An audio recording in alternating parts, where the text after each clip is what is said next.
Hello दोस्तों, कैसे हैं आप लोग। आशा करते हैं कि आप लोग सभी स्वस्थ होंगे, मस्त होंगे। इस वीडियो में हम लोग एक नए टॉपिक के साथ में आए हैं, फिनेंशियल फ्रीडम। ठीक है। बट उससे पहले आप लोगों ने देखा होगा कि हमने दो और टॉपिक पे बात किया है। अगर आप लोगों ने नहीं देखा अभी तक तो काइंडली जा कर के वो देख लें। ठीक है। और अगर आप लोगों को हमारा वीडियो पसंद आ रहा है और जो भी मैंने अभी तक का एक्सपीरियंस गेन किया है और उसको मैं आप लोगों के सामने कंटिन्यू लाता रहूँगा। ठीक है। उसके लिए आप लोग हमारे चैनल को लाइक करें, सब्सक्राइब करें और शेयर करें। ठीक है। हम लोग इस टॉपिक पे, आज के टॉपिक ये है कि फिनेंस को लेकर के कई ऐसे मिथ और उसका रियलिटी है। मिथ मतलब जब हम लोग कोई भी पैसा इन्वेस्ट करने के लिए जाते हैं, फाइनेंशियल मीन्स आप लोगों ने लास्ट वीडियो में देखा ही है। सो कई ऐसी चीज़ें हैं जो कि हमारे सामने एक मिथ की तरह आती है, जो कि हमें एक्चुअल समझ में आता है कि नहीं यही सही है, बट ऐसा नहीं है। मिथ और रियलिटी पे आज हम लोग बात करेंगे। सबसे पहला है कि हायर सैलरी है उनको ज़्यादा। हेलो दोस्तों, कैसे हैं आप लोग। आशा करते हैं कि आप लोग सभी स्वस्थ होंगे, मस्त होंगे। इस वीडियो में हम लोग एक नए टॉपिक के साथ में आए हैं, फिनेंशियल फ्रीडम। ठीक है। बट उससे पहले आप लोगों ने देखा होगा कि हमने दो और टॉपिक पे बात किया है। अगर आप लोगों ने नहीं देखा अभी तक तो काइंडली जा कर के वो देख लें।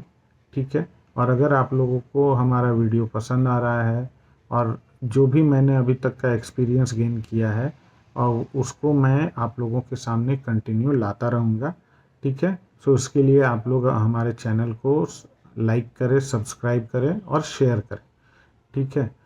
हम लोग इस टॉपिक पे, आज के टॉपिक ये है कि फाइनेंस को लेकर के कई ऐसे मिथ और उसका रियलिटी है। मिथ मतलब जब हम लोग कोई भी पैसा इन्वेस्ट करने के लिए जाते हैं, फाइनेंशियल मीन्स आप लोगों ने लास्ट वीडियो में देखा ही है।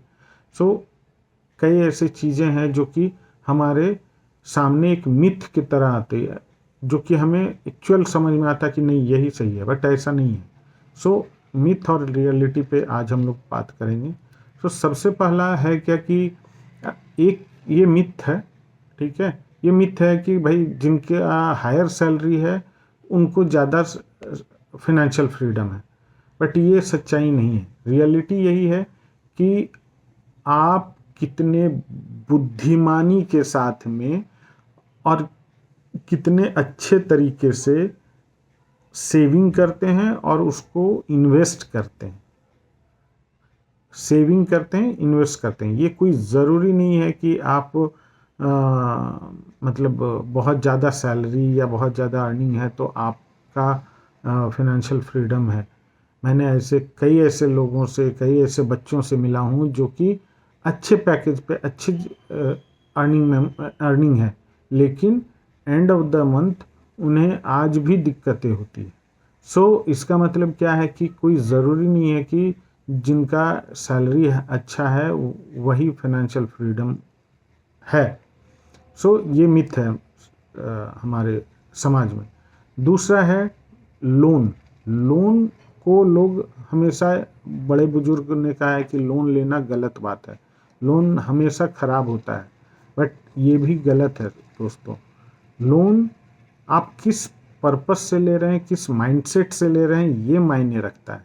अगर आप होम लोन ले रहे हैं, आप एजुकेशन लोन ले रहे हैं, बच्चे के अच्छे भविष्य के लिए ले रहे हैं, अगर वो बच्चा का पढ़ाई करके एक अच्छी जगह सेटल हो जा रहा है, देन आप एक तरह से समझिए कि आप अपना एक रिस्पॉन्सिबिलिटी निभा रहे हैं। और एक अच्छा अगर आप बिजनेस कोई स्टार्ट करने के लिए कुछ ऐसा लोन ले रहे हैं जिससे आपका फैमिली को फिनेंशियल फ्रीडम हो, फिनेंशियली उनको वेल्थ आप क्रिएट कर रहे हैं, देन वो लोन अच्छा है सर। ये भी एक बहुत बड़ा मिथ है कि लोन लेना गलत है। हाँ, आपका माइंडसेट क्या है, फिर मैं बोल रहा हूँ माइंडसेट क्या है वो मायने रखता है। अब आप पर्सनल लोन ले करके टूर पे चले गए, घूमने निकल गए, अनवांटेड वो क्रेडिट कार्ड से पे कर रहे हैं और उसके अगेंस्ट में आप अपना डेट बढ़ा रहे हैं, वो गलत है। तीसरा जो मिथ है कि सेविंग करना ज़रूरी है बट इन्वेस्ट करना ज़रूरी नहीं है। सेविंग मोर इम्पोर्टेंट है। आप बचाइए पैसा, कोई ज़रूरी नहीं है कि आप उसको इन्वेस्ट ही करें, बट ये भी एक मिथ है। देखिए, सेविंग ऑब्वियसली इन्वेस्टमेंट का बेस होता है, जहाँ पे एक मतलब आप एक मंजिल खड़ा कर सकते हैं, घर खड़ा कर सकते हैं। सो सेम, अगर आप पैसे बचाएंगे नहीं तो इन्वेस्ट करेंगे क्या? सो सेविंग ऑब्वियसली बेस है, बट सेविंग कर रहे हैं बट उसको इन्वेस्ट नहीं कर रहे हैं, ये सबसे बड़ी गलती है। ठीक है। सो मेरा मानना है कि अगर आप जो भी अमाउंट सेव कर रहे हैं उसको इन्वेस्ट ज़रूर करें, चाहे किसी भी तरह का इन्वेस्टमेंट प्रोडक्ट हो। ठीक है, इन्वेस्ट ज़रूर करें। चौथा जो है हमारे पास आता है कि मार्केट आर टू रिस्की। बहुत रिस्की है मार्केट में पैसा डालना। ना ना बाबा, हम मार्केट में पैसा नहीं लगाते हैं, ये भी बहुत बड़ा मिथ है। आप अगर उठा करके हिस्ट्री देख लो, जिन्होंने भी टाइम दिया, सही एनालिसिस किया, सही जगह पे इन्वेस्ट किया, उनको अच्छा रिटर्न मिला है, हमेशा मिला है। और ये आने वाले वीडियो में मैं दिखाऊंगा आपको कि कैसे अभी तक जो है मार्केट के किस तरह से रिटर्न दिया और कैसा रिटर्न मिल रहा है लोगों को, जो लोग कंसिस्टेंट इन्वेस्टमेंट कर रहे हैं और जो मार्केट में, चाहे वो किसी भी मोड में हो, चाहे वो म्यूचुअल फंड के मोड में हो, चाहे वो शेयर के मोड में हो, चाहे किसी भी तरह का हो। ठीक है, अगर वो इन्वेस्टेड रह रहे हैं तो उनको रिटर्न मिला है। पांचवा मिथ ये है कि कोई भी चीज़, कोई भी काम करने के लिए हमें बहुत सारे पैसे की ज़रूरत पड़ती है। ये भी एक गलत धारणाएं हैं लोगों के पास में कि भाई हमको इन्वेस्ट अगर करना है तो भी मुझे बहुत ज़्यादा पैसे की ज़रूरत है। अगर मैं कोई नया स्टार्ट कर रहा हूँ बिजनेस, उसके लिए पैसे की ज़रूरत है। नहीं, फिर से मैं बोल रहा हूँ कि आपका माइंडसेट क्या है वो डिपेंड करता है। आप छोटे छोटे अमाउंट से 1000, 500, 2000, 5000, 4000, 1000 के अमाउंट से भी इन्वेस्टमेंट स्टार्ट कर सकते हैं, छोटा छोटा SIP करके। बट आपको उसमें टाइम देना होगा। टाइम देंगे, देखिए हमेशा ये मान करके चलिए कि स्टार्ट अर्ली, जितना जल्दी आप स्टार्ट करते हैं और जितना टाइम तक आप रुकते हैं, आपको एक अच्छा रिटर्न दे करके जाएगा। कोई ज़रूरी नहीं है कि आपके पास बहुत सारा पैसा हो तभी आप इन्वेस्टमेंट कर पाएंगे, या आप अपना फाइनेंशियल प्लानिंग कर पाएंगे, या आप अपना बिजनेस स्टार्ट कर पाएंगे। कई ऐसे जॉब्स हैं, कई ऐसे काम हैं जो कि बहुत कम अमाउंट में भी आप स्टार्ट कर सकते हैं, बट उसको कंटिन्यू रखिए, जारी रखिए, तभी आप कर सकते हैं। छठा जो है हमारे पास सिक्स्थ एक तरह से मिथ जो आता है वो होता है कि भाई ओनली रिच आदमी, अमीर आदमी ही अपना फाइनेंशियल प्लानिंग करते हैं, हम छोटे लोगों के लिए क्या है। बट ऐसा नहीं है। मैं तो ये कहता हूँ कि छोटे लोग बोल सकते हैं, सॉरी टू से अगर गलत वर्ड निकला है, बट जिनका इनकम कम है उनको और ज़्यादा प्लानिंग की ज़रूरत होती है। सो ये कहीं पे भी ज़रूरी नहीं है कि जिनके पास पैसे ज़्यादा हैं उनको फाइनेंशियल प्लानिंग उन्हीं के लिए होता है। जिनकी इनकम लोअर साइड में है उनको फाइनेंशियल प्लानिंग की ज़रूरत नहीं है।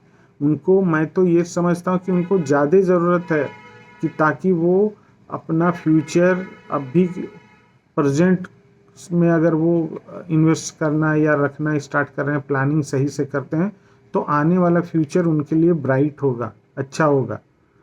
ठीक है। सो ये भी बहुत बड़ा एक मिथ है।